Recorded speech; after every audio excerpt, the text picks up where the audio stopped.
জাতিসংঘ প্রতিষ্ঠার প্রেক্ষাপট নিয়ে যে বিভিন্ন ধাপগুলো রয়েছে বা বিভিন্ন সম্মেলন রয়েছে, কোন সম্মেলনের পর ঠিক কোন সম্মেলনটা ঘটছে সেটা মনে রাখার জন্য একটি টেকনিক আজকে আপনাদেরকে শেয়ার করব।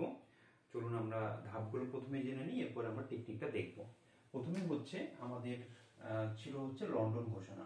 লন্ডন ঘোষণাতে প্রথম ধাপটা হিসেবে চিহ্নিত করা, এরপরে আটলান্টিক সনদ, এরপর হচ্ছে ওয়াশিংটন সনদ, মস্কো সম্মেলন, ভার্জিনিয়া সনদ, ডাম্বারটন ওক সম্মেলন, ইয়াল্টা সম্মেলন এবং সান ফ্রান্সিসকো সম্মেলনটার মাধ্যমে আমাদের জাতিসংঘ প্রতিষ্ঠা হয়। কিন্তু আমাদের সমস্যা হয়ে যায় যে ঠিক কোন সম্মেলনটা কার আগে ঘটছে এটা আমরা ঠিক বুঝতে পারি না। তো আমরা এটা আজকে মনে রাখার একটা টেকনিক দেখব। তো আমরা একটি ছন্দ দেখব। লন্ডনের আটা ও ময়দার কি খাবো আমরা? পরোটা। পরোটা, ভাজি,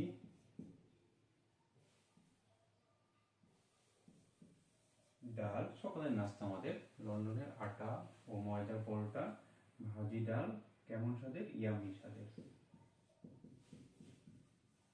ইয়ামি স্বাদের। ইয়ামি স্বাদের। জাস্ট আপনি এটা মনে রাখবেন, সকালে নাস্তা করতে গেছেন কোথায়? লন্ডনের আটা ময়দা পরোটা, ভাজি, ডাল, এটা দিয়ে। ঠিক আছে? এটা কি হচ্ছে? ইয়ামি স্বাদের। তো এখান থেকে আমরা এই সম্মেলনগুলা পরপর মনে রাখতে পারবো। কিভাবে?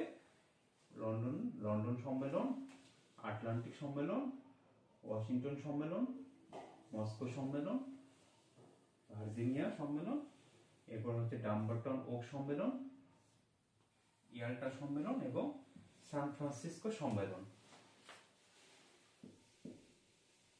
এটি হচ্ছে আমাদের টেকনিক। আপনারা ঠিক খুব সহজে মনে রাখতে পারবেন এবং সাল সহ আপনারা এটা মনে রাখার চেষ্টা করবেন কোনটা কত সালে ঘটে। লাস্ট দুইটা হচ্ছে 1945 সালে, ডাম্বারটন ওক সম্মেলন হচ্ছে 1944 সালে এবং বাকি 41 সালে যে দুইটা ওয়াশিংটন ঘোষণা হচ্ছে মাঝখানে, ওয়াশিংটন 42 সালে, আর বাকি দুইটা 43 সালে। এই দুইটা আপনারা মনে রাখবেন এবং এগুলো সাল সহ অনেক সময় আসে।